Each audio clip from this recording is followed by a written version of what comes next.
સમાચાર વિસ્તારથી જોઈશું। હવામાન વિભાગ દ્વારા આગાહી કરવામાં આવી છે અને હવે વાત તેને લઈને આગામી 7 દિવસને લઈને હવામાન વિભાગ દ્વારા વરસાદને લઈને આગાહી કરવામાં આવી રહી છે। 3 સિસ્ટમ એક સાથે સક્રિય થઈ હોવાથી આગામી 7 દિવસ ભારે વરસાદ વરસી શકે છે। કચ્છ, દ્વારકા અને પોરબંદરમાં પણ આજે વરસાદની આગાહી કરવામાં આવી છે, તો અરવલ્લી અને મહીસાગરમાં પણ ભારેથી અતિભારે વરસાદ વરસી શકે છે। સુરત, નવસારી અને વલસાડમાં પણ ભારે વરસાદની આગાહી કરવામાં આવી રહી છે, તો ડાંગ, તાપી, દમણ, દાદરાનગર હવેલીમાં પણ ભારે વરસાદ થઈ શકે છે। માછીમારોને દરિયો ન ખેડવા માટે સૂચિત કરી દેવામાં આવ્યા છે।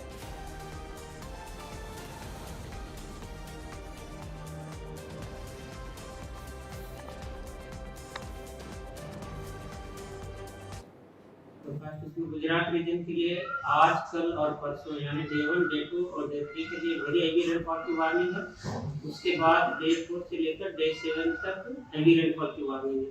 और सौराष्ट्र रीजन की बात करेंगे तो आज और कल के लिए वेरी हेवी रेनफॉल की वार्निंग है और परसों के लिए हेवी रेनफॉल की वार्निंग है। और डे 1 की बात करेंगे जहाँ पर आज के लिए गुजरात रीजन में जहाँ पर वेरी हेवी रेनफॉल की वार्निंग है वो डिस्ट्रिक्ट है अरावली, महीसागर और सूरत, नवसारी, वलसाड़, दमन, दादरा नगर हवेली, तापी और डांग डिस्ट्रिक्ट शामिल है, जहां पर वेरी हेवी रेनफॉल की वार्निंग और साथ में ऑरेंज अलर्ट है।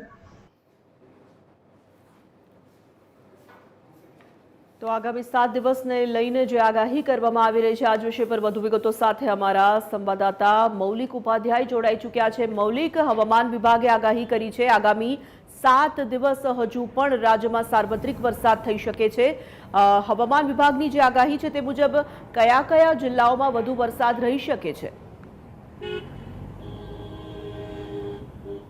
આ ટોટલ જે રીતે રાજ્યમાં વરસાદ છે તે અવિરત ચાલુ છે। આજે પણ રાજ્યના અલગ અલગ જે જિલ્લાઓ છે ત્યાં વરસાદ પડ્યો હતો। સૌથી પહેલાં અમદાવાદની વાત કરીએ તો સાંજના સમયે વરસાદી જે ઝાપટું છે તે પડ્યું હતું। અત્યારે હું સાયન્સ સિટી વિસ્તારમાં છું। અત્યારે વરસાદ છે તે બંધ થઈ ચૂક્યો છે, પરંતુ વરસાદી ઝાપટા અમદાવાદના અલગ અલગ વિસ્તાર છે ત્યાં યથાવત છે। રાજ્યની વાત કરીએ તો રાજ્યમાં સૌથી વધારે આજે 4.45 ઇંચ જેટલો વરસાદ છે તે દ્વારકામાં વરસ્યો છે। સાથે જ કલ્યાણપુરમાં 3.58 ઇંચ જેટલો વરસાદ છે તે વરસ્યો છે। વલસાડના ધરમપુર છે ત્યાં પણ 3.46, કપરાડામાં પણ 3 ઇંચથી વધારે વરસાદ છે તે વરસ્યો છે। એટલે વલસાડની આજુબાજુના વિસ્તાર છે ત્યાં 3 ઇંચ જેટલો, સૌથી વધુ જે દ્વારકા છે ત્યાં પણ વરસાદ છે તે વરસ્યો છે। સુરત હોય સાથે જ નર્મદા હોય, આ તમામ વિસ્તારમાં વરસાદ છે તે વરસ્યો છે અને લગભગ આજે રાજ્યમાં સૌથી વધારે વરસાદ છે તે 4.45 ઇંચ જેટલો દ્વારકામાં વરસ્યો છે અને અલગ અલગ જે જિલ્લાઓ છે ત્યાં 2 થી લઈને 4 ઇંચ જેટલો વરસાદ છે તે વરસ્યો છે। હવામાન વિભાગે આગામી 5 થી 7 દિવસ દરમિયાન પણ રાજ્યના અલગ અલગ વિસ્તાર છે ત્યાં વરસાદની આગાહી કરી છે। એટલે વરસાદની આગાહીને જોતા જે એસઈઓસી છે તે પણ તૈયાર છે ને અલગ અલગ જે અધિકારીઓ છે તેને પણ સૂચનાઓ કયા પ્રકારની કામગીરી કરવી તેની આપી દેવામાં આવી છે।